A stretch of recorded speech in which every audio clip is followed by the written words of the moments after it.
Good afternoon, ladies and gentlemen.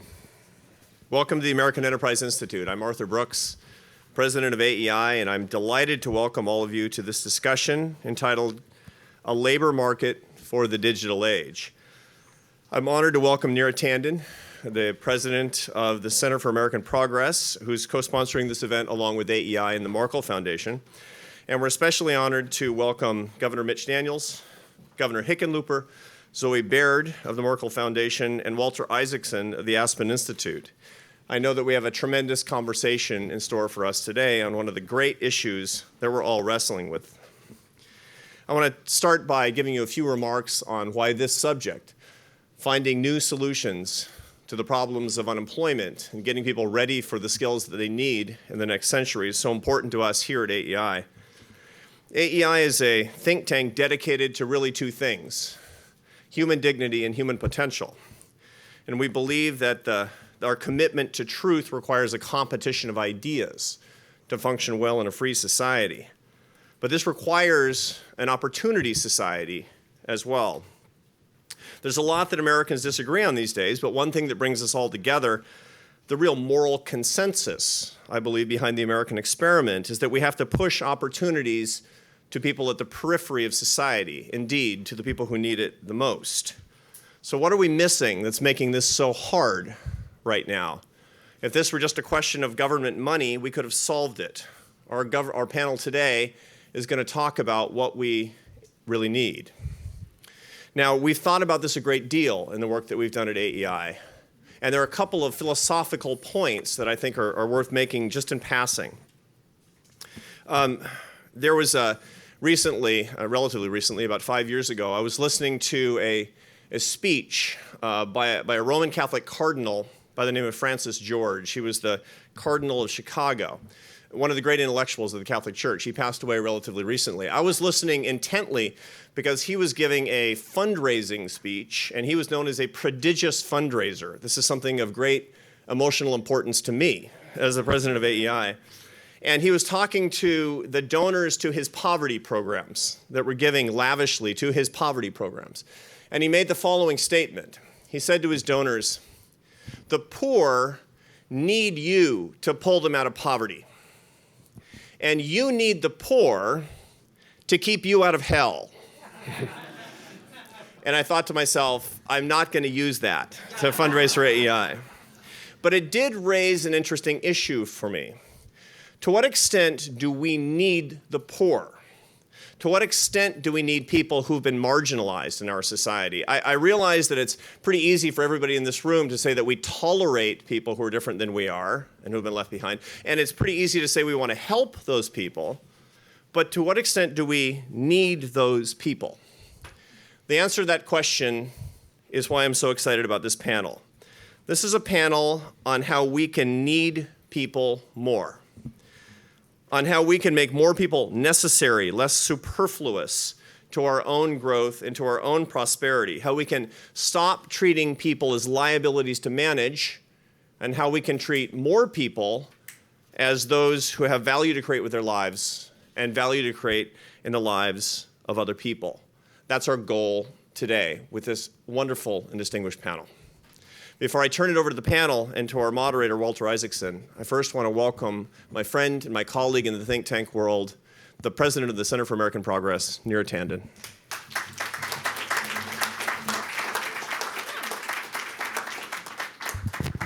Thank you all very much. I'm very honored to be here. I'm very honored that the Center for American Progress is part of this event today. I really want to thank Arthur for his innovative ideas on a whole range of issues. I particularly appreciate his focus on human dignity, on opportunity, on addressing poverty. We don't always agree on solutions, but in a time where there is so much shouting in the world, we very much appreciate the competition of ideas that we have with AEI on a whole host of issues.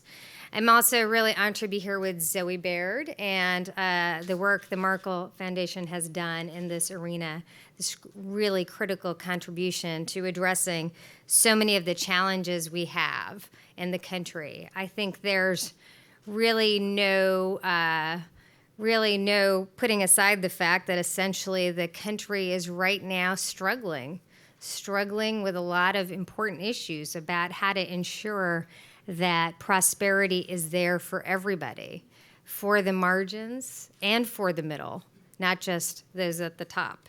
And that's roiling politics on all sides of the debate. So it's fantastic that the Markle Foundation has been able to bring together a bipartisan group of real leaders in this arena, and proving even in an election year we can have a real focus on these challenges.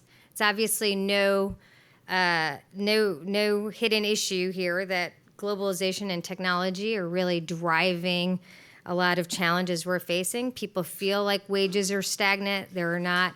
The job engine in the United States is growing and building, but the wages and the middle class life that it can produce are things that many people, not just at the margins, many people have fundamental questions about. These kinds of challenges offer us a real opportunity, though, and it's an opportunity to try and address these challenges.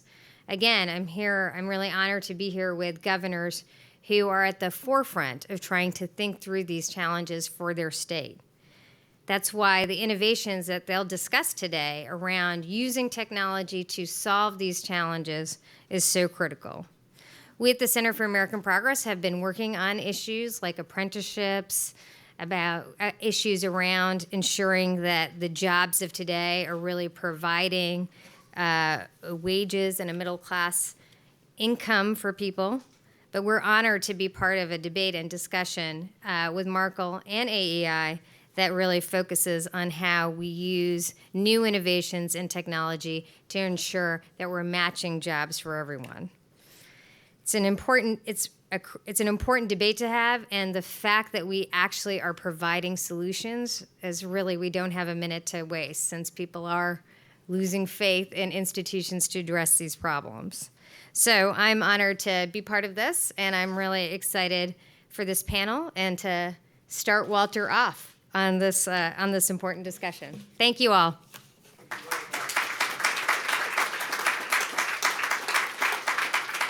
you, Neera. Thank you, Arthur. Two people who have really elevated the dialogue in this town, not just by coming at it with values and ideas, but by innovative solutions as well. So it's great to be working with CAP and AEI. Thanks, and that's certainly true of the Markle Foundation.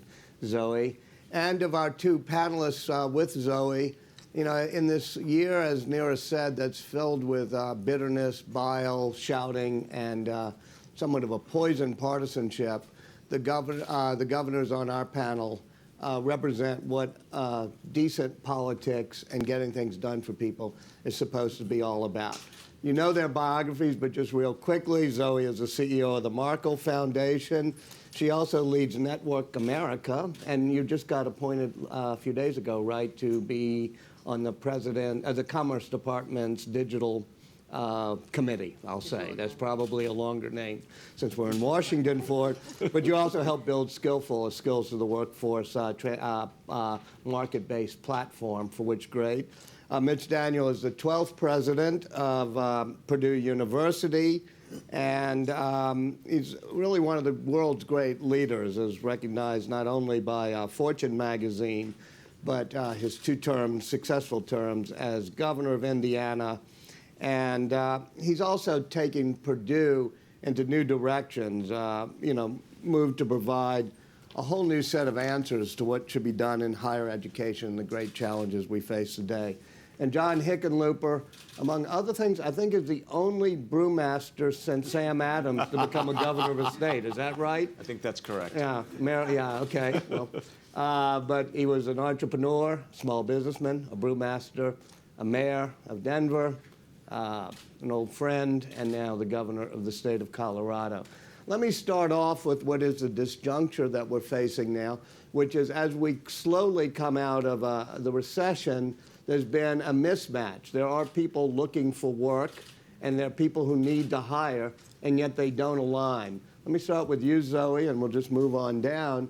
to what you've been doing, what Colorado's been doing, and then both Purdue and Indiana have been doing to try to get a better match between skills and the workforce? Let me frame the issue this way, which is that most of the people in this room probably, certainly many of us, have been part of encouraging people to get a college degree for decades. And for decades, about 70% of Americans have not gotten a college degree. But Americans have great skills, and the mismatch that Walter talks about is really due to the fact that we've increasingly put requires a college diploma and 4 years experience onto a job description as our jobs have evolved in advanced manufacturing and information technology and healthcare, all these jobs that are being transformed by technology and are competing in a global environment, as Neera and Arthur alluded to.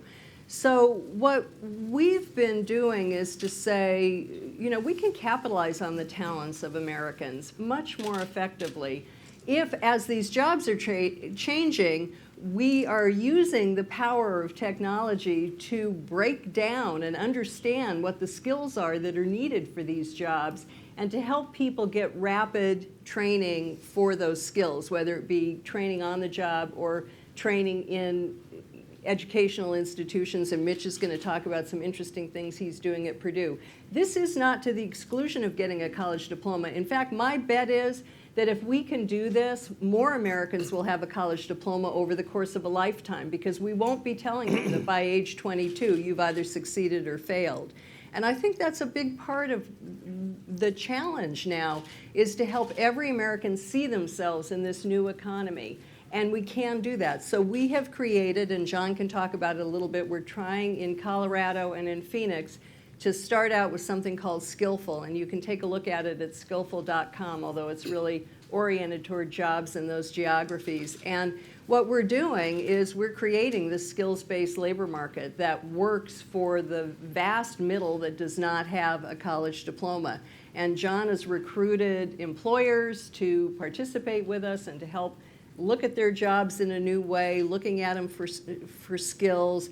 And we've got workforce centers and Goodwill and folks on the ground helping job seekers figure out how to articulate their skills. LinkedIn is partnering with us, and we're training people in the middle. LinkedIn's mostly been for professionals, but they're working with us now so that it'll work for the middle class, and we're training people in the middle how to post a job description. When you're not posting, I have an MBA, or I have a CPA, but how do you define your skills, and then to connect that up with employers, because the jobs are growing. Some jobs are growing, great jobs are growing. The potential for small businesses and other firms to grow is tremendous if we can connect the workers and the skills. So how does Skillful work in Colorado? So Skillful, and I'm very grateful for Markle Foundation to kind of step into this. We've been trying to look at, and as Arthur and Neera kind of described, there's been a whole chunk of society left behind as we've had this kind of fourth industrial revolution by sensing and smartphones and all these prodigious innovations tied to globalization. Whole industries people have lost their jobs, and we've done a pretty poor job of getting them back re-engaged. It's something close to what they had before. We had historically been looking at the achievement gap within the different communities in Colorado, like a lot of states. And what Markle's doing is kind of coming in and saying, all right, one way to address this is to use technology in a fresh way. And we've understood that kids, it's not just about your education doesn't just prepare you for life, it's life and a career. And yet too much of that preparation hasn't focused on career. And career is really more about skills. So we've been looking at, all right, how can we really scale up apprenticeships so kids when they're 17 or 18 can decide to go to work somewhere and get paid. It might only be $8 or $10 an hour, but they work 3 days, and then 2 days they go to a community college or a workforce training center or a private enterprise, a place that's been accredited, but they study something that helps them. And it's not just, we're not talking pipe fitters and welding, we're talking banking industry, all different manner of advanced manufacturing, insurance industries. So these kids are getting trained when they're not at work in a curriculum that again, how do you read a newspaper to see economic trends or to understand what other trends might affect your business, but at the same time learning some of the basic skills you'd need. Now, tie that into the skills that businesses were already giving to employees. So Walmart training kids in how to do inventory, or Starbucks in how to do customer service. There's no place to collect all this information and to really look at the skills that you acquire when you're taking different courses. Enter Markle and this skillful platform, in partnership with LinkedIn, they're providing a way so that kids, we will eventually get to the point where each community college class, not only will the curriculum be there that you're going to learn, but also what skills you'll get. Kids will be able to click on one skill or a couple of other skills and go to a place where it shows those types of jobs that these skills help prepare you for. Then you look at that job, you click on that job, it'll show you what other skills you might need to acquire. So in real time, allow kids to have a much more direct and authentic relationship to their career and their choice. And again, we're not trying to have government or LinkedIn or anybody intruding into individuals' privacy, but at their choice, they can have almost a living resume that follows them, and it's not just about what degree you got. It's each badge, each certificate that you achieve prepares you for your next level of education, of learning. And it's clear, I mean, it's easy to see, we started this thinking about kids, but it really is going to apply to 40 and people in their 40s and 50s who have been marginalized by all this rapid change in society. And a lot of the disruption I think we've seen in this presidential primary season, I'll leave it at that, I think that's a reflection of deep-seated frustration among large sections of the American public because we haven't done a good enough job of getting people rapidly retrained for the jobs. I mean, Colorado, we've got 20-some thousand, 24,000 jobs waiting to be filled, many of them technology, and you don't need a four-year education to do those jobs. And so people that are in their 40s or 50s have lost their career, they can be trained in 6 months, 9 months, maybe a year to get jobs that are $60,000, $70,000, I mean, good compensation for them. The trick is how do we make that happen rapidly? And I think that's where this platform is really going to pay dividends. So how are you doing it at Purdue, and how does it tie in with Purdue Moves, your initiative there to be an innovative university? We're doing the things we think might be useful to modernize a Purdue education for the economy that Zoe and the governor are talking about. One of our 10 colleges just got the first certification anywhere for a residential so-called competency-based degree, meaning progress at your own rate, not on an old artificial calendar.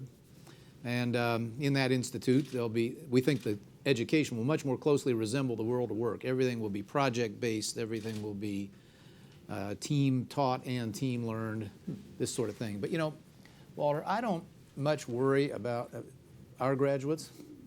Boilermakers for a long time, and each class leaving get hired and do very, very well, and there's a mountain of data to support that. I think we've all got to be really appreciative, first of all, for efforts like those just described. Everywhere I look, there are jobs waiting, and there is a mismatch. I don't know that there are enough of them of the right quality to sustain the middle-class society we've had, the sense of constant optimism about our economic future, and then, not to get too metaphysical, but the confidence in democratic institutions, which that's always undergirded. And that's what I think's worrying so many of us this year. And so, to me, clearly, years of stagnant to low growth could not but produce a situation much like we have now. We are not going to have the America we've known staggering along. This historically pathetic recovery in quotes from a very deep recession. But even factoring for that, even if we had an historically vigorous recovery, I think we'd still be worrying about these problems and the inequality that can flow from them.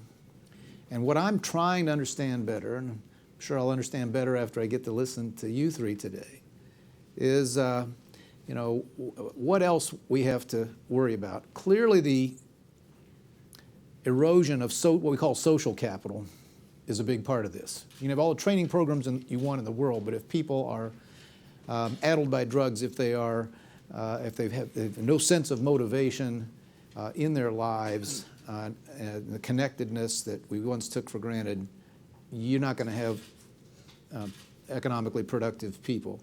The effects of automation and so forth, I just learned a new term. I guess I've always been a techno-optimist, and I stubbornly cling to that. But you know, somebody calculated the 3 categories in this anemic recovery, the 3 fastest growing categories of jobs were retail, food service, and call centers, which are perhaps the 3 most easily automated jobs we can think of. So I think we've got some structural issues. Some of our problems, I think, are very self-imposed by choices we've made that have limited overall economic growth. But I believe even if we get on top of that problem, we've got some very tough phenomena to wrestle with that I don't think we've seen before. Can I just press you when you said choices we've made to limit economic growth? Give us some examples. Well, how much time do I have? You know, high taxes, laws that say don't have 50 employees, don't pay anybody more than 30 hours or serious consequences happen. Let's have some higher minimum wage requirements. Let's have forced, paid sick leave. Let's treat contractors as employees. Let's treat the employees of franchises as though they were employees of the parent firm. You make it more and more and more and more expensive and onerous and difficult to hire people full-time. Why are you surprised when fewer people get hired? And real quickly, Indiana has had, in some places, quite a low unemployment rate recently, and in some places not. Mm-hmm. As you put your governor, or hat of being a governor, what worked, what didn't, and why? Well, I think what didn't work yet was sufficient upskilling and improvements of the K-12 system. A lot of changes were made. The arrows are pointed in the right direction, but that has not. I think the biggest problem our one state faces right now is the human capital issue. We are not yet where we need to be. We do have these low rates of college attainment and so forth that Zoe mentioned. Manufacturing jobs have come back. Thanks in some part to lower energy rates. There's a place where American ingenuity has flowered recently, and we should feel good about it. But I don't think anybody should feel happy at all. I think that I was raised to think that the most predictive variable in terms of politics of the country was the unemployment rate. I think it's meaningless today, at least the one we all look at. The experts here can tell you what goes into U6. I might misstate it slightly, but that's the one to watch, and it's 10% in terms of people who have given up, who are underemployed, or they're employed in a temporary or part-time way that isn't going to be satisfying long-term. Well, let me take that and turn it to Zoe, which is, what do you do about this hollowing of the middle class that the governor talked about, and also a growing number of people who are underemployed, mismatched, maybe in a gig economy and don't want to be? You know, we did, as we were planning Skillful, we did some polling and some focus groups. Whit Ayers and John and folks from North Star did it for us. And we wanted to understand before we acted, obviously, and understand whether people wanted to get training, whether they were looking for jobs. And some of the most powerful focus groups were focus groups of people in their 40s and 50s who all had jobs. But when you ask them, do you go on the internet to look for a job, they all raised their hands, yes. John will remember this. And when you said to them, how often do you do it? Almost all of them said every day. They had jobs, but they clearly were hungry for something more. Can we get at what that is? You know, a different kind of job, a higher wage. You know, we can all only imagine the answers. But that's a significant part of what's driving Skillful. As John said, it's for young people to find career paths. It's for parents so that we can tell kids how to find the jobs of the future and how to think about the jobs of the future, but it's also for people who are in their 40s and 50s who feel underemployed or who aren't, they don't, they're hourly workers even if they work for big companies, and they can't tell you what their annual income is. That was another very surprising moment. People who work for Fortune 500 companies, and you'd say, and these are people in their 40s and 50s, not entry-level workers, and you'd say, well, what's your hourly income? Raise your hand if it's in this range. People didn't know your annual income. People didn't know their annual income because they are hourly workers and they don't think that way.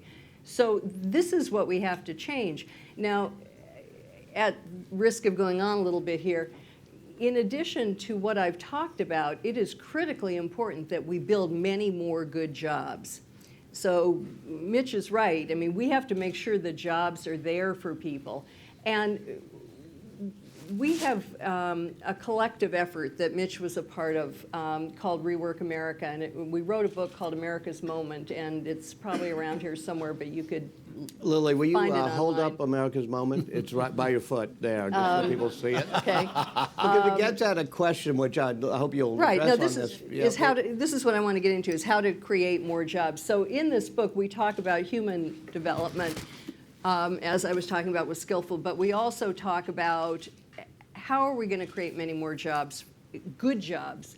And we concluded, and this was a bipartisan effort, CEOs, tech officials, presidents of universities, we concluded that globalization and technology actually do provide an opportunity to create many, many more good jobs, because Americans have the skills, the know-how, the talent that the world needs. The middle class is growing all over the world. So one of the things we need to do is to use technology to create platforms that make it easy for people in small businesses, in particular, small and medium-sized businesses, which is where most people are employed and which is where most job growth comes from, to make it easy for people to sell into those world markets, to become part of the global economy. Not because you have to travel, but because you don't know, people say you don't know who's buying from you on the internet. You don't know if it's a neighbor or a dog. Well, you don't know if it's a neighbor or someone who lives in another country. And so that's one of the areas where we think there's tremendous potential. We've done some research with eBay. If you look at people who are selling goods and increasingly services on the internet, into foreign markets, their companies are growing faster than companies that are not selling globally. That's one area. Another area where we can create many, many more good jobs is to enable small and medium-sized businesses to use digital knowledge, to use the same kind of data analytics that big companies are using to find markets, sell more efficiently, understand who wants what kind of product, customize products. It's not just Nike that should be customizing shoes, but anyone should be able to have access to that kind of granular knowledge to grow their small business, their Main Street business. And so one of the other things that we're working on and believe can help here is for platforms to develop, and there are companies in these businesses that can help people accumulate information. A small business doesn't have a lot of big data, but if they're part of a system where the data is available, a small business in Indiana can get information from a small business in Colorado and still figure out some really important things to grow their business. And there are a lot of other policy directions that could help here to help get capital into small businesses to use this kind of information. But the bottom line on all these ideas is that we are in a totally new age. We have a totally new economy. The transformation now is as great as it was when we moved from an agricultural economy to the industrial age. This move from the industrial age to the digital age is as big a move. Yet there was a study done of the presidential debates, and in 25 debates, according to the study, there wasn't a single time that the word internet was used in conjunction with the economy or jobs. So we have to have a national conversation about the digital economy and how to create many more great jobs and how to prepare people for them. So, Governor, picking up on that, Zoe said that both technology and trade actually can create jobs rather than destroy them. But a lot of the anger we see today is people believe that their middle-class jobs have been destroyed by technology and undermined by trade. Where do you stand, first of all, on technology? Is technology destroy jobs, or is that going to help us jobs? You're the only one who's been a small businessman.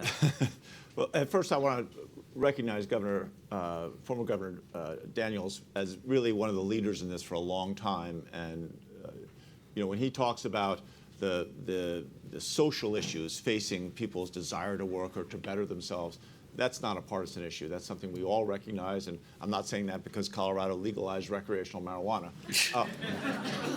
Although I will point out that we have anecdotal evidence, no real data yet, that we're seeing less drug dealers out there, which is, if you take away Those weren't the drugs I was talking about. Yeah. Well, exactly. There's worse stuff. But it's a whole universe there, and I think that ties in. The other one I think is not a partisan issue is red tape and creating bureaucracy that gets in the way of people starting businesses, right? Most small businesses are started by a sheetrocker or a painter, and he's the best sheetrocker in that little company, and he's going to go off and start his own company. And if there's a lot of red tape and bureaucracy, his incentive, he's going to need more incentive to take that risk and go out on his own.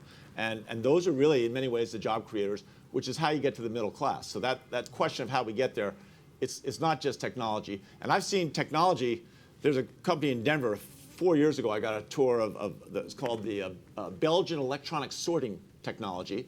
Huge conveyor belt, about 4 feet wide, 16 feet long, flies along, 1,000 cameras above it, taking 10 photographs every second. And as these, let's say, blueberries was what it was designed for originally, as they go over the edge, they're little puffs of air that take the ones that are red, too sour for any use, gets them into the discard pile. The ones that are not the right shape, but blue, so sweet, they go into the juice bin, and then the ones that are properly rounded, they land softly and get packaged for consumer sales. That I was, each one of these things, it was $240,000 to buy this machine, and each one gets rid of 6 jobs. And I literally went home and almost couldn't sleep. I just said, holy smokes. I mean, it's not just the technology we see, it's imaging, it's all these things.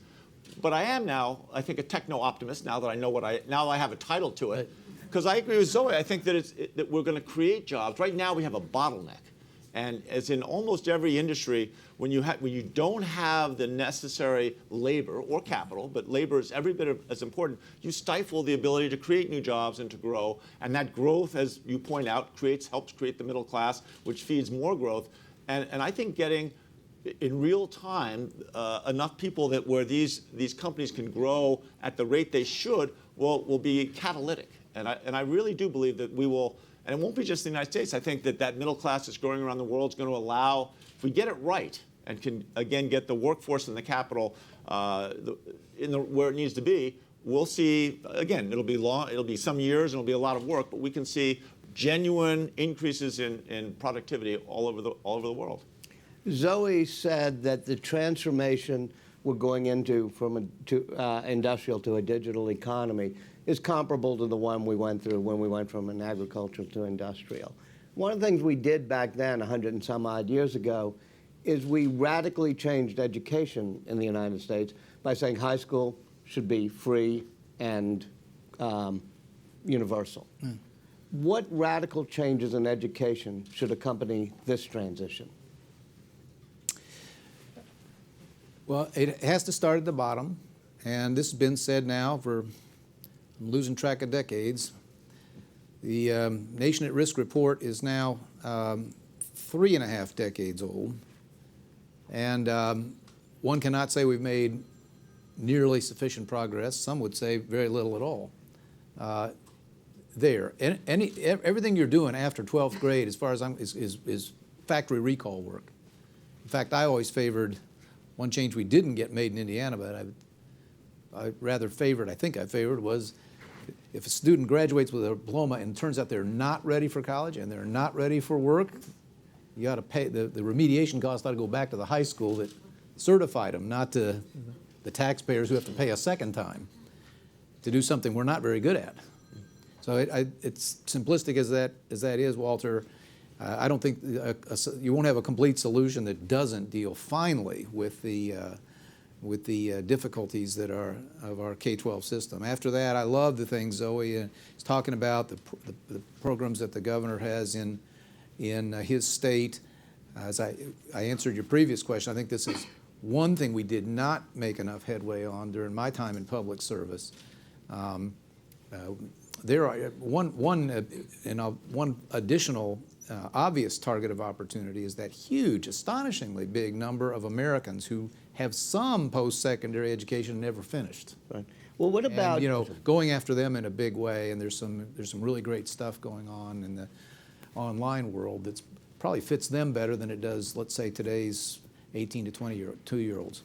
one of the proposals from both parties, but Obama has embraced it, is to make things like Purdue Polytech or a 2-year community or trade school as common and as free as high school was made 100 years ago. Does that make sense? It would if we weren't $19 trillion in debt. and You think it will add to the debt? Of course. Okay. You know, there is no free. And so so socializing those costs, I'm not saying all such ideas are bad. You know, at Purdue University, we're in the third year of what will be at least a four-year tuition freeze, self-imposed. Nobody made us do it. I think of them as my classmates, the cohort that graduates next month, and the one after that, and at least one after that, will leave a Purdue that costs less than it did when they entered it, because room and board and books are cheaper now than they were. So there's a lot that people in the system can do.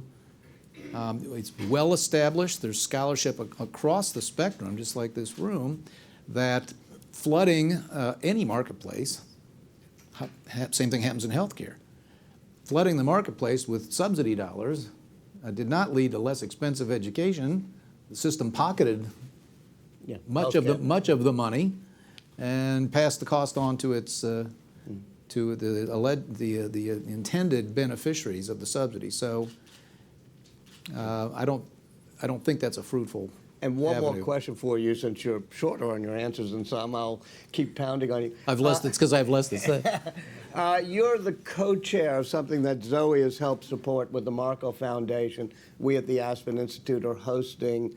You're the co-chair with Senator Mark Warner on something that ties into everything we've just been discussing, which is how do you have a economy and a social contract that deals with what you could call the gig economy or the 1099 economy, where people aren't just going to a factory at age 20 and retiring at 60. I think, is Connor McKay here? Connor, stand up. You're tall. Connor is directing that. Did you have some particular way you wanted to frame a question? Because I wanted Zoe to speak on it as well. Yeah, no, I would love to just hear you speak a little bit about what you think that skills and training, specifically and certification and qualifications, could be applied to people who are in new kinds of work arrangements, and how you make sort of skills be able to be portable from job to job and gig to gig in a new kind of economy. Skills and, to some extent, pensions, benefits, all the things that used to be part of an employer-based economy. I'll answer you the way I did Senator Warner, who I kept trying to evade on this thing, but I have such high regard for him. I finally couldn't do it, which was I don't pretend to have these answers.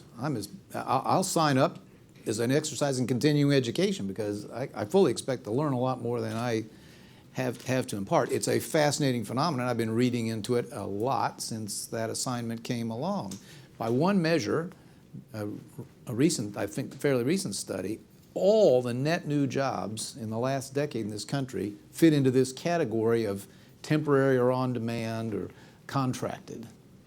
Now that runs the whole spectrum from, outsourced janitors working in companies actually down to Uber.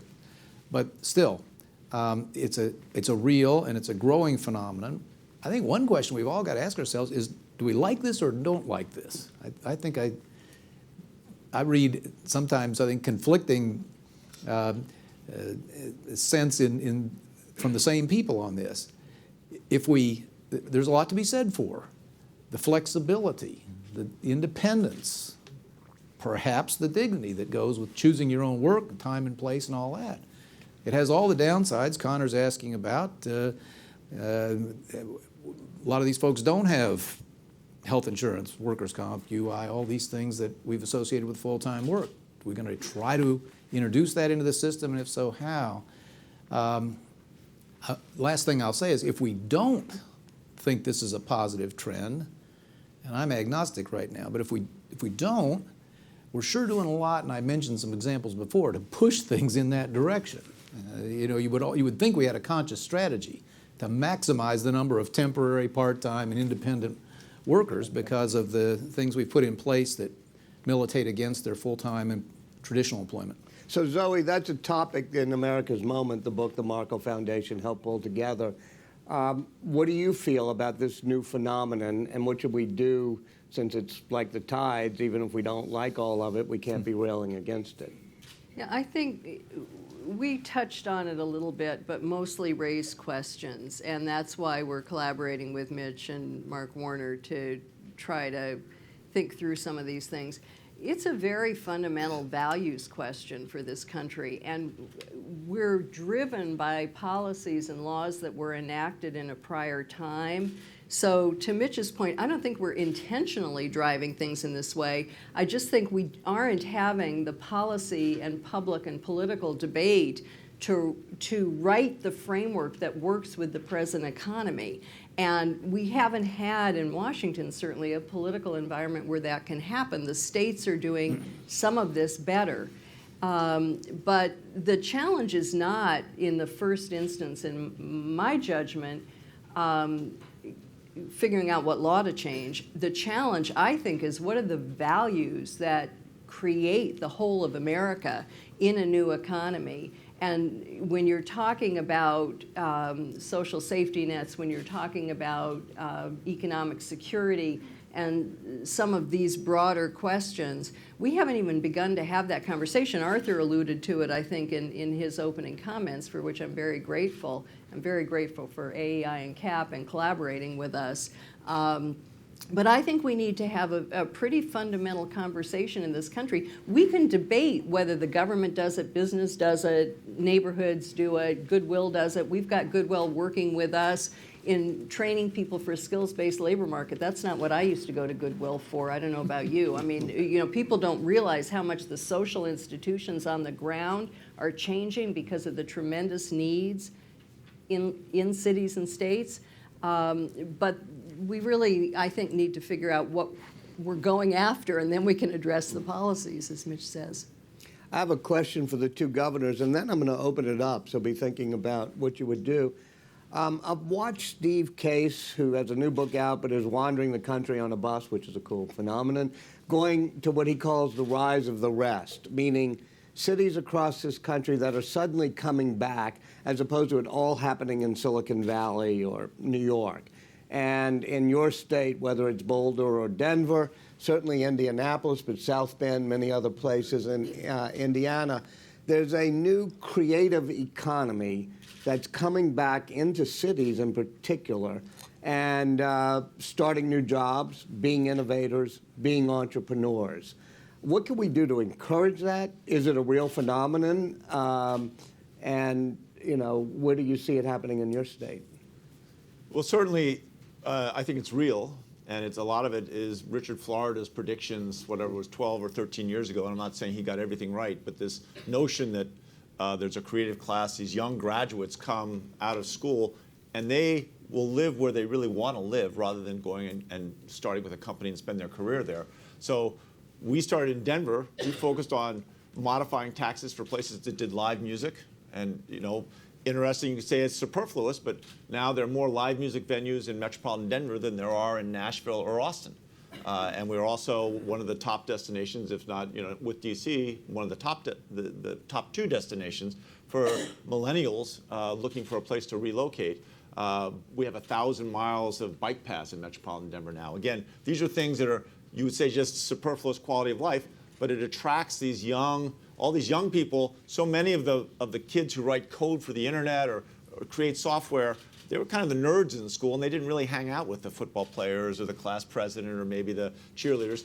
They hung around with the poets and the musicians, and they like to be in a place where everyone is accepted and welcomed. And I think that's why you're seeing cities that adapt to this, like Indianapolis, like Denver, really are succeeding. And I think you're seeing a blossoming all over the country around this sense that young people are kind of defining their own lives. Yeah, I gave Steve Case a shout out, but I also just read James Fallows' great cover in The Atlantic, which talks about even in very small towns, he came through Indiana, you're seeing a revival. What can we do to nurture that? Well, first of all, our predecessors weren't as far-sighted as John's, and they didn't build any Rocky Mountains to You had them, they've all been washed away. to make this easy, yeah. So we have to work a little harder. One of the great strengths of our federal system is that there's a genuine competition. And states, we see it all the time, that screw up for long enough, somebody comes along and says, that's not working, let's try something different. And obviously there's nothing that states compete more aggressively on than to, most states, than to build a hospitable climate for jobs and investment and the kind of people, increasingly, that the governor's talking about. And so, you know, that's all we worked on, essentially. That was the organizing principle of the 8 years I spent in public life, and I hope we made some headway. Now, I will say this. I've had the same, so far, I think, romantic notion that Mr. Fallows has, and that Rich Carlberg wrote a book called Something 2.0 years ago, and the same basic idea. It's absolutely true. And I've seen it hundreds of times in my state, that individual enterprises, at least at some scale, can thrive in a wired world from an unlikely place. But the rural parts and the small towns of our state and every state that I know of are still depopulating. Mm-hmm. So the jobs, they're not all going to the coast because, frankly, they do everything they can to push them away. I mean, California acts like they're doing you a favor if you try to hire somebody, and they're going to make it as hard as and expensive as they can. You come to Indiana, and indexed to the national cost of living, it's 92 cents. Indexed to, let's say, California or the East Coast states, you're going to take home immediately 25 to 30 more cents from every dollar of revenue. And Colorado's pretty hospitable too. So you can do all those things, but I do think we still have a challenge with regard to the smaller communities. It's the metro areas. It's areas frankly, with significant university presence that seem to be attracting these folks. I'll leave you with one last thing.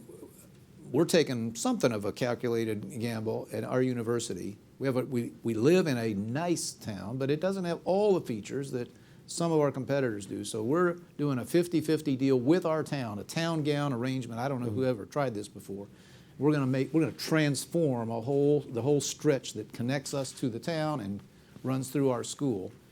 This is either going to be a big step forward in attracting students and faculty of exactly the kind that the governor sees coming to Denver, or somebody in 20 years is going to go, what idiot blew money on that. We'll find out. Well, Daniel Patrick Moynihan once said, if you want to build a great city, build a great university and wait 100 years. So we'll find out in 100 years. Yes, sir. I'm sorry. Quick hands came up. I'll get you and whatever. My name is Dimitri Melhorn. I'm with the Progressive Policy Institute. Ms. Baird, you mentioned the jobs that don't really require a college degree but ask for a college degree. Governor Daniels mentioned the many people who don't quite have the degree but have a lot of the skills that are relevant. I'm wondering if the panel can talk about those kinds of information failures in the labor market. Other examples include long-term unemployed with talent who never even get their resumes seen, or people who've served their time as felons and whose talents are not accepted into the labor market. What can we do about those large populations of people whose resume signals are wrong right now? Well, that's part of what we're trying to take on in Skillful. I mean, you guys have done a lot of really good work, and particularly on some of these issues of where the information comes from. But it is possible to take a biotech job, for example, Burning Glass, which you must know, has done some really interesting work where they looked at, for example, biotech jobs that require a college diploma and actually broke down the skills required for those jobs based on what people are doing in the job and what they say they need to know. And they found that most of the middle skill jobs that they looked at, which are good paying jobs that lead to great career paths in biotech, which is a growing field, could be done by someone with an associate's degree in 2 biology courses. You know, that's one example. There are other examples of jobs like an executive assistant job, which 20% of the people who are executive assistants today in America have a college diploma, but 60% of the job postings require a college diploma.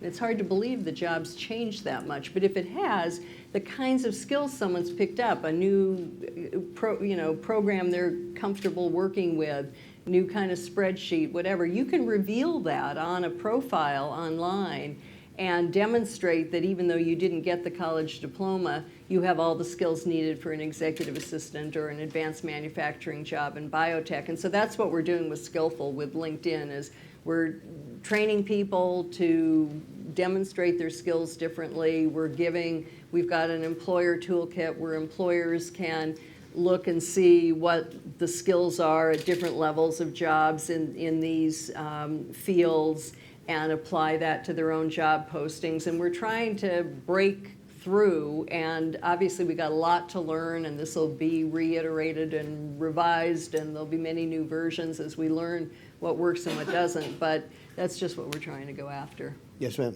And would you introduce yourself? I guess I don't need a mic. You don't need a mic. Okay, I'm Paula Stern. Hey, Paula, how are you? I'm sorry, I didn't recognize you. Hey, Paula. Thank you very much for the very excellent, very rich conversation. My question is, I'm asking on behalf of the National Center for Women in Information Technology. And one way you can do something about that problem is don't ask for gender.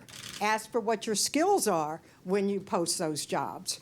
But we're actually doing a study with the mayor of New Orleans to see if we can find the biases that might skew who is eligible for jobs too. So we're actually trying to get at that, not just gender, but a lot of other issues. And that's what NCWIT does. And we have 150 different documents for free. Pull them down, use them, apply them to your own culture, your corporation, or setting, academia included.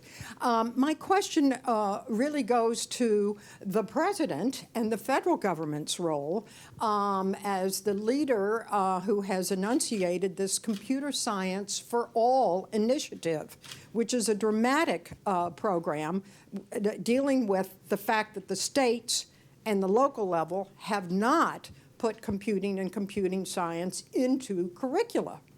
And how we get this done at the state level, knowing that there are those who feel that we're spending too much money and are in debt too much, and therefore we should be hesitant about investing in our workforce or in our infrastructure. But education is a lot of money being spent already by the states and local. I'd like to see what you feel Governor from your state Hickenlooper, you're point the of sitting view. governor.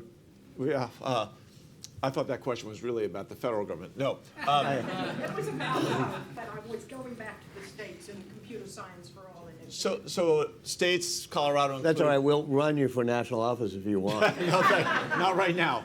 I think that the different states are progressing at different rates, and actually I'll be interested to hear what Mitch says on this as well.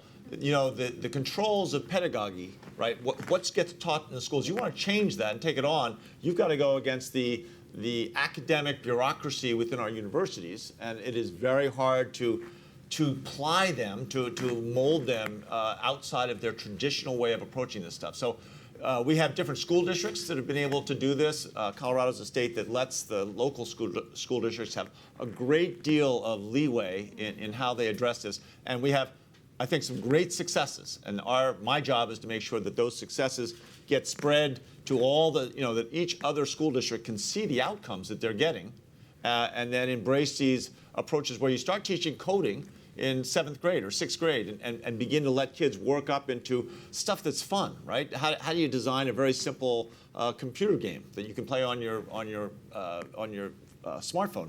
The next step then is then the governors compete with each other.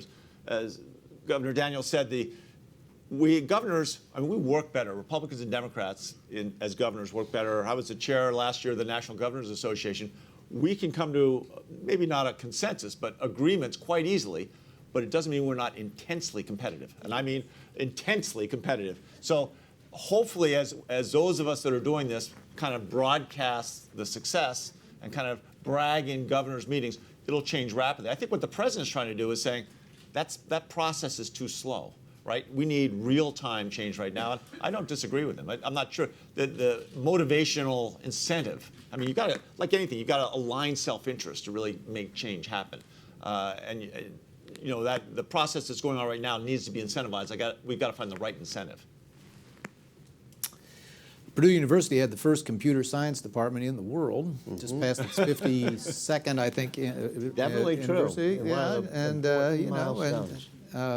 and so we're very committed to this, making major investments to grow it. The demand exceeds any supply we can create. I've had more than one person suggest to me an interesting idea. We haven't acted on it, but it's worth thinking about, and that is that we ought to add computer science as a candidate for fulfilling our language requirement. That it's a language just like Spanish or German, and perhaps in this age maybe even more useful. We ought to let that satisfy our language requirement. So I'm going to think about that. Talk to our folks about it. It's you know, to me it's an intriguing. It's animated by a sentiment much like yours. And I might suggest, too, on math requirements, we put in calculus when we were losing in Sputnik, and calculus is great for missile trajectories, but algorithms and algorithmic thinking should be part of the math curriculum. Yeah, by the way, all your alma mater should do this. We require 4 years of math. It doesn't have to include calculus. You don't have to have any particular score. But statistically, many of the scholars in the room will know this.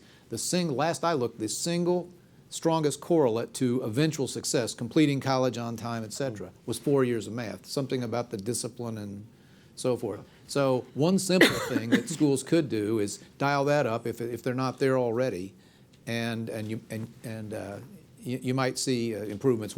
Purdue certainly has in terms of progress and completion and so forth. The gentleman here, the woman there, and then we'll make this loop. Thank you.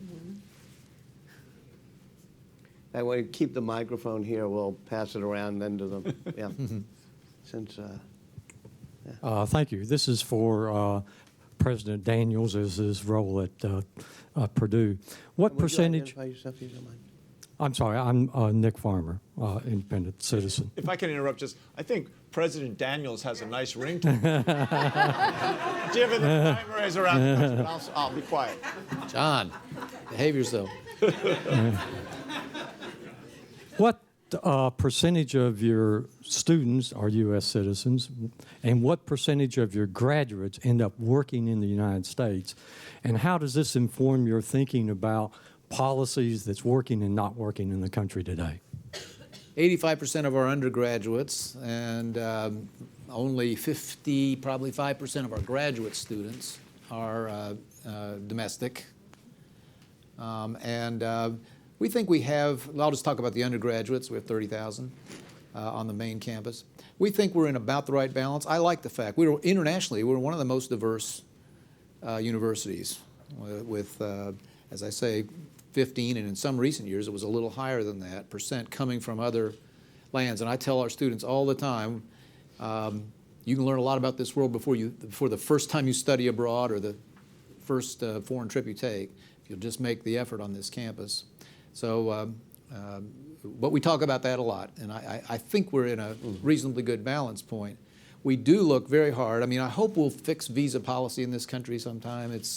I understand it's been held hostage to other issues in the immigration area. It is one of those things, I think, where people who disagree about other things understand if we had to take all the smart people who want to come here and stay, And we think we keep about 15%. It's hard to know. We think we keep 15 to 20% of the international students. I'm not counting those who stay for a graduate school. That would add to it. But those who go into the workforce. But I wish it was a multiple of that. Stable visa and from talking to hundreds and hundreds of them by now, I promise you more would stay if it weren't so darn hard. Mm-hmm. And just to follow up on your saying to an undergraduate, this is the most diverse community you've probably been in, and if you want to learn about a global economy, just look around you. Do you think diversity in and of itself is an asset for a university? Sure, up to a point, and but yes. Not to open up another subject, but the most important diversity of all is sometimes the hardest to find. That's diversity of viewpoint and diversity of outlook, but there are ways to work on that as well as demography, and we do. Yes, I'll catch all of you, and unfortunately, and then we'll go over there because prejudice to this side of the room somehow. Yeah. Hi, Sharon Bovat, Voice of a Moderate. I'd first like to challenge you on saying your bike trails, sir, are not the reason why people are going to Colorado. I would like to say that. I just went to Colorado, and I look forward to going back. But my question is kind of gave me flashbacks to my childhood. I'm 50 years old. But my question is that 43% of the American people cannot afford broadband. This is a statistic that I heard at the New America Foundation. We find that jobs have to be applied for online. College applications are online. The internet is the new telephone. People no longer need to call 911. They're not having their long lines. They need a way to communicate. Basic communication. With this, when you look at that 47%, so it's like there's 4% of America that they're not paying taxes, and they can't afford broadband. Mm-hmm. And it's very disturbing to middle people. So this is my question, is that we had a recent metro shutdown, and people found out they could do their work from home.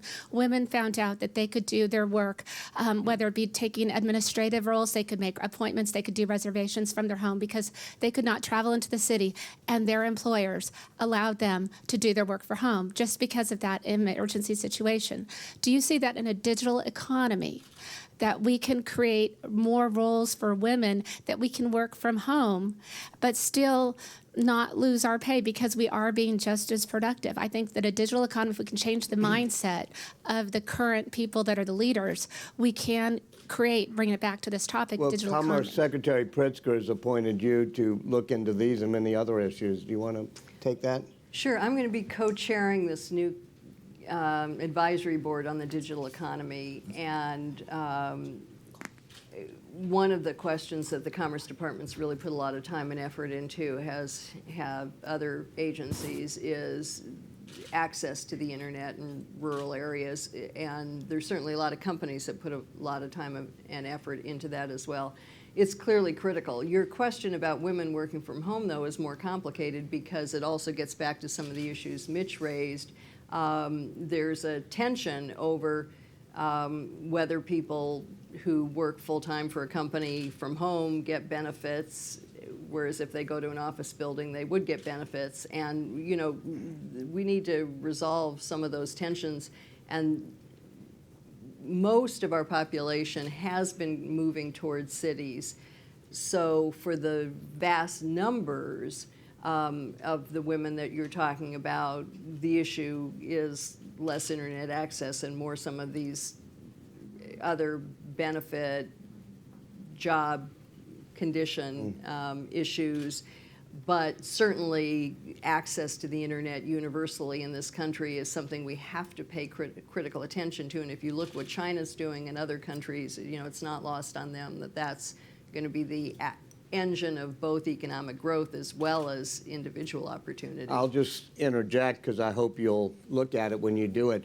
The core of your question is an interesting one, which is whether place-based and being in a place with other people. And we've seen Marissa Mayer, when she took over Yahoo, say, quit trying to commute in from home, quit trying to telecommute from home. You actually have to be physically around because people are more productive. Steve Jobs certainly felt that way as well. And yet it's somewhat discriminatory also to feel that way. So it's not an answer I have, but it's a great question going forward. Yes, sir? Wanted to just throw on there. For 30 years ago, everyone said as the internet internet began to kind of appear and televisions became bigger, then people wouldn't go to movies anymore. I think there's a natural inclination. People want to be in groups, so it's not just being demanded. That's what this forum and Markle and the Aspen Institute thrive on, is people actually like being together. Yes, Walter. Anybody with the name Walter gets called on early. Good name. Thank you very much. My name is Walter Tejada. Up until December of last year, I was serving 13 years as a county board of supervisors in Arlington, Virginia. Now I'm in the private industry trying to earn a living. But as the levels of local, state, or federal government were being mentioned, I was chuckling a bit because at the local level is where a lot of the action is actually taking place, and probably Arlington might not be the best example across the country because we're very technology-driven.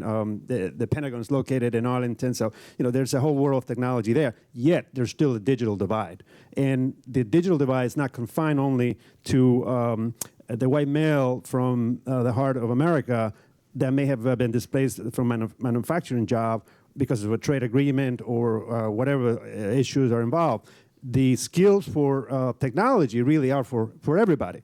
And in areas where we have a great deal of diversity, like in the Washington Metro region, a lot of folks are actually being left out that are probably described more as being in the service industry, where folks want to have their cup of coffee and have someone smile at them and give them their change back and say, "Have a nice day," but not worry where they live or kind of skills they might have. What options, or what do you say to folks who perhaps vocational training with some quick technology certification might expedite their world into a higher ladder in the society, and then maybe into more knowledgeable technology skills down the line? I don't think a lot of times when they talk about the workforce development, it usually is talked about high-paying jobs, and usually requires a high level of education. But a lot of people, for whatever reasons, immigrants or whatever case, might only have a high school diploma or something like that. So it's not just confined to one segment of the country or one particular population, but others in general. So what suggestions and advice would you offer? Anyone want to take that? Sounds like a Zoe to me. Zoe. Well, but before Zoe takes it, I think that's exactly what Skillful is about. Right. And I think going forward, you're going to see less. Employers are more and more not going to look for a specific generic document. They're going to look for what is the aggregation of skills that I'm looking for in this job, because they're going to get a better price for it, right? If it's less expensive to get 2 or 3 certificates and a badge, and you've learned this stuff, the employer is going to get someone who's better suited, going to be happier in the job, and less expensive, which I think is going to drive the transition. And I think that's a lot of what Skillful is about, is getting employers and potential employees together much closer, much more rapidly. And what Mitch is doing is really extraordinarily innovative, because universities and community colleges have basically been paid on seat time, not skills acquired. And that's how we provide financial aid and everything else. So what Mitch is doing at Purdue and his Polytechnic Institute is giving people certificates at whatever pace they can pick them up in order to achieve certain skills, still in a diploma-based curriculum. And that's starting to happen more and more. Arizona State University is doing a lot of online teaching, where people can pick up at their own pace the things that they're trying to learn and demonstrate that they've gotten the training and the learning that's provided by that. And I think there are a number of community colleges that are grappling with this. How do they move from being seat time to certificate or diploma based? Because the graduation rates over even 3 years in community colleges is staggeringly low. I'm not even going to shock you with the number. And so if they can give people achievement along the way for the investments they're making. We also are trying, as Mitch alluded to get people who have had some college, who have run up big debts but don't have a diploma to show for it, the way to show that they have the skills on this Skillful platform, that they have picked up these skills. They took statistics, they took coding, so that they can demonstrate that they have skills that are in demand in the workplace, and finally feel proud, and as well as economically satisfied, feel proud of what they've learned, because I think that a critical part of this equation is to have Americans believe in themselves again and believe in the country again, and to believe that the things that they know are valued skills in the public arena. And that's, I think, a critical part of what we have to achieve. Yes, ma'am.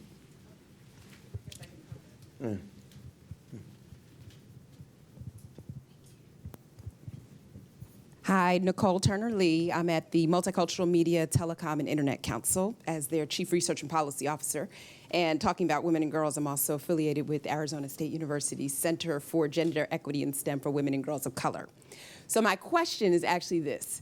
So we've talked a lot about the knowledge economy, and this has been a great conversation, but how do you reconcile implicit and explicit bias that exists in institutions and from employers, particularly for people of color and more vulnerable populations like people who are disabled or seniors? You know, the knowledge economy does not look like those folks. They don't look like me.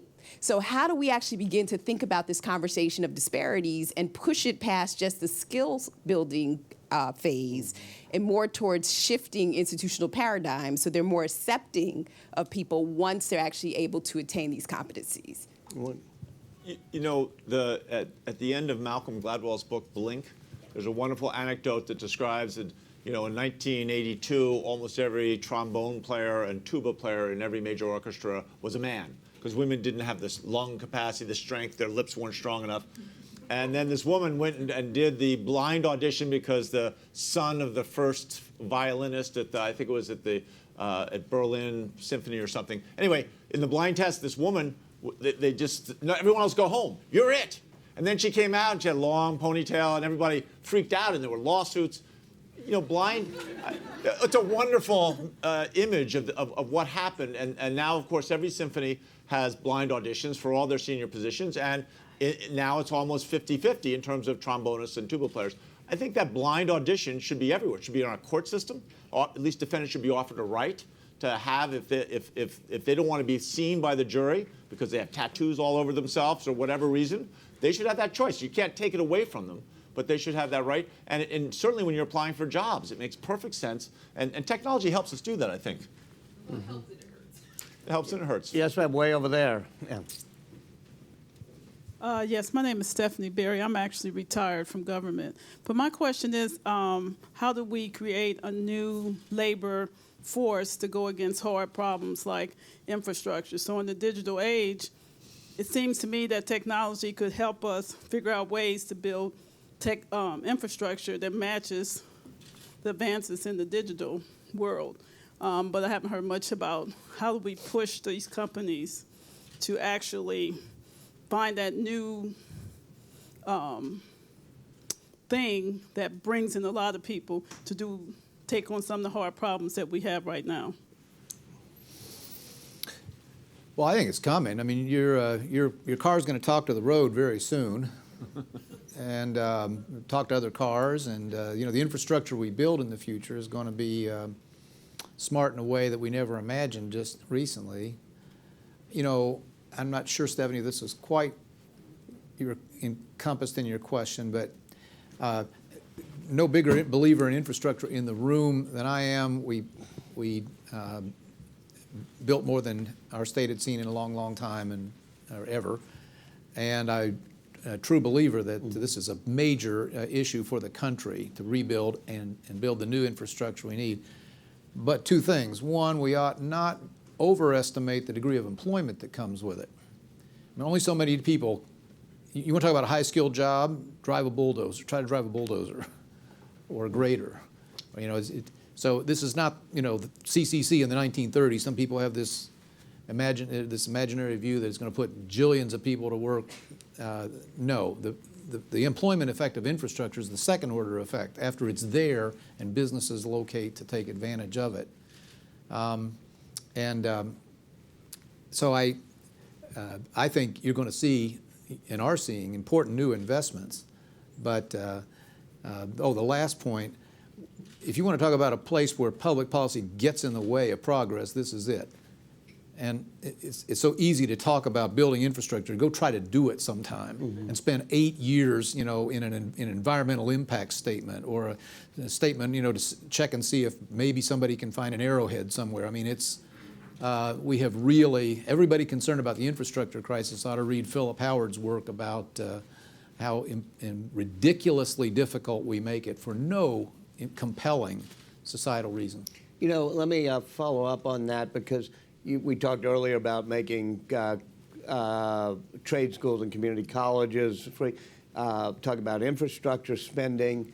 As a governor, how do you calculate return on investment, whether it's creating free community college or a new water systems and internet systems, so that you know whether it's costing society or benefiting society? You do your best. Every investment involves a leap of faith. And I would say when you're building roads or bridges or broadband or pipelines, whatever, for the long term, you can only, you have to imagine things that aren't in view yet. As I say, the value of infrastructure, I always believed, and I've seen this, now I think I can say this with some authority, is what comes along after, and you can't always predict that. The market's going to tell you. It's like when they built the ARPANET and internet to connect a few university computers. Absolutely. Now, that doesn't mean you can't try to be more rigorous about it. We got rid of what, frankly, was a political patronage system for deciding which roads and bridges and so forth to build, swept all that away and had more of a blinded system. We had algorithms based on what we believed were the safety, convenience, and economic advantages. But you have to be modest enough to know that these are estimates and you could be wrong. You just have, but you can try to proceed and should try to proceed based on some sort of logic that gets at your question, knowing that some of them are going to work out better than you imagined, and some of them you'll put it there, and where is everybody? Is anybody in the way back that I'm discriminating? All right, gentleman here. Sorry. Thank you. Mike Bartlett with the National Governors Association. Thank you both for being here today, governors. You've done great work with us in the past. My question, Governor Daniels, you mentioned earlier how the K-12 system is one of the most important points for investment to address the problems that face our nation.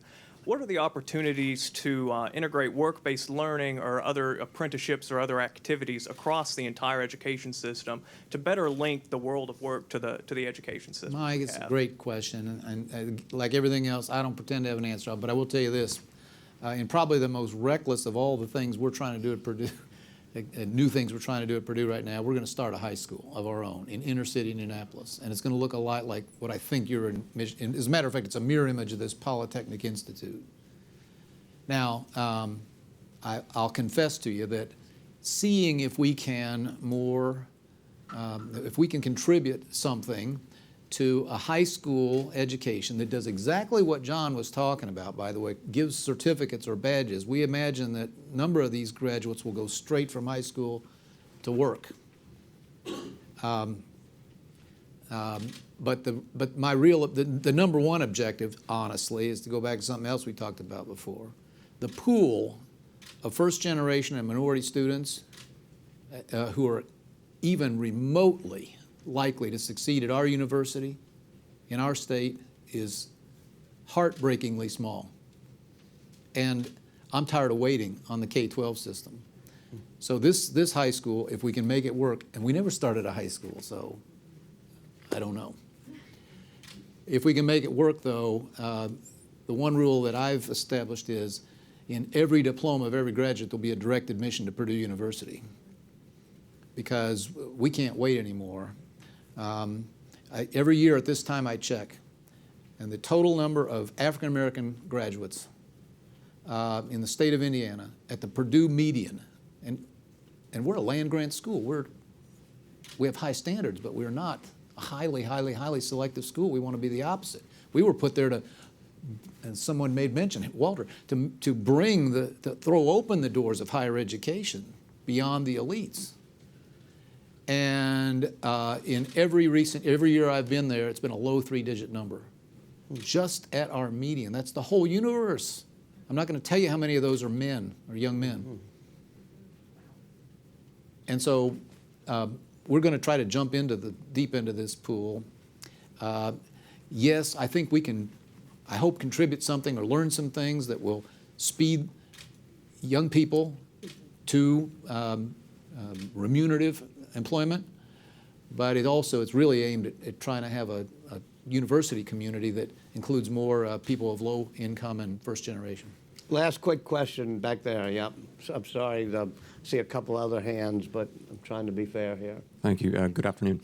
Brian Wright, independent citizen. You know, we've heard some conversation about the lack of wages or the wage growth issue. We've heard a little bit about the issue of student debt, burdening young people. We've also heard a little bit about the tremendous amount of debt for folks who are 40, 50, and above. What do you all say as the gig economy works its way forward, the fourth industrial revolution moves forward, this idea of a data mining royalty? That is, when we are data mined, our personal data is mined, ought there be a royalty assessed against that? And the funds contributed to something like the Alaska Permanent Fund that was launched by the Republicans up in Alaska, so that each year individuals targeted as we would like to or otherwise, the check is cut to those particular folks based on the amount of data that they are mined. Joey? Yeah, it's such an interesting question. I was recently with some leading MIT researchers and a bunch of people from Silicon Valley talking about what the research agenda should be.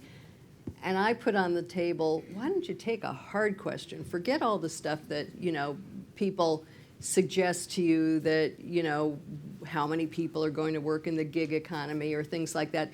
Take a hard question, which is your question. How do you evaluate whether or not people should benefit from the value of what they provide into an internet system relative to what they get from all the free goods, all the fact that they can use all these services for free? I mean, those are the kinds of questions for this economy that I hope institutions like AEI will take a look at, because we don't have a clue. We don't know how to measure the economy that we're in either. GDP isn't really the best measurement for the economy we're in now either. So there is a really ripe field for new understandings that can lead to new policy decisions and business decisions. And I'll let both the governors have a quick last word too, if you want, and then we're going to turn it back to Arthur. Sure. So thank you very much, Walter, for doing this, and Zoe for helping create this platform that brought us together. I do want to, before I get home and my wife yells at me, I want to point out that my new wife, I want to point out I am a strong supporter of Hillary Clinton. When I said, President Daniels, it was really in contrast to the primaries. I just want to make sure I don't get yelled at when I get home. I think this is one of the key issues that this country faces, is how do we more rapidly connect kids with the skills, not just necessarily the knowledge, but the skills that they're going to need to succeed in life. And I think skillful and what Markle's been working on is part of this. I think apprenticeship is going to be a huge part of it.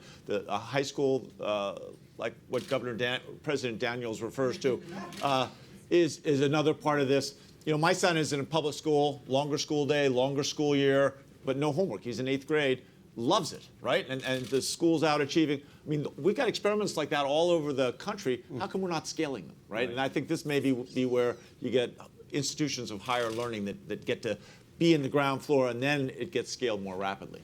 Mr. President.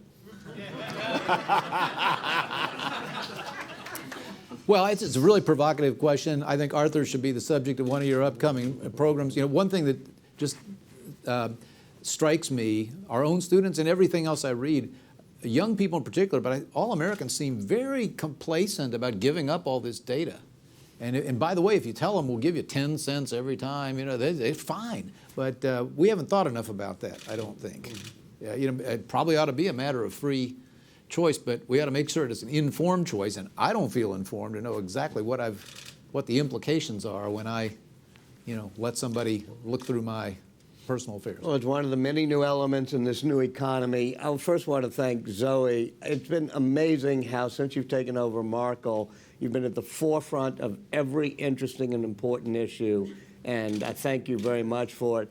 And Arthur Brooks, of those of us who work here on Think Tank Row, we look upon Arthur as our moral compass, and especially with your new book. Thanks for all you've done. Arthur?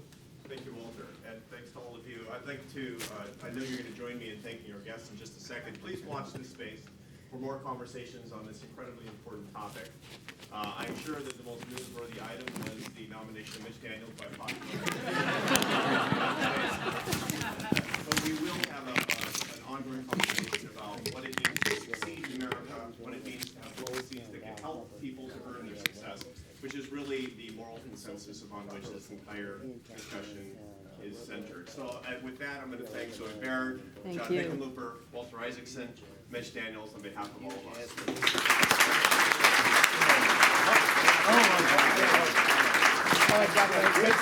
Safe flight going. Thank you so much. Yeah, the big fan. He was, Thank you so much.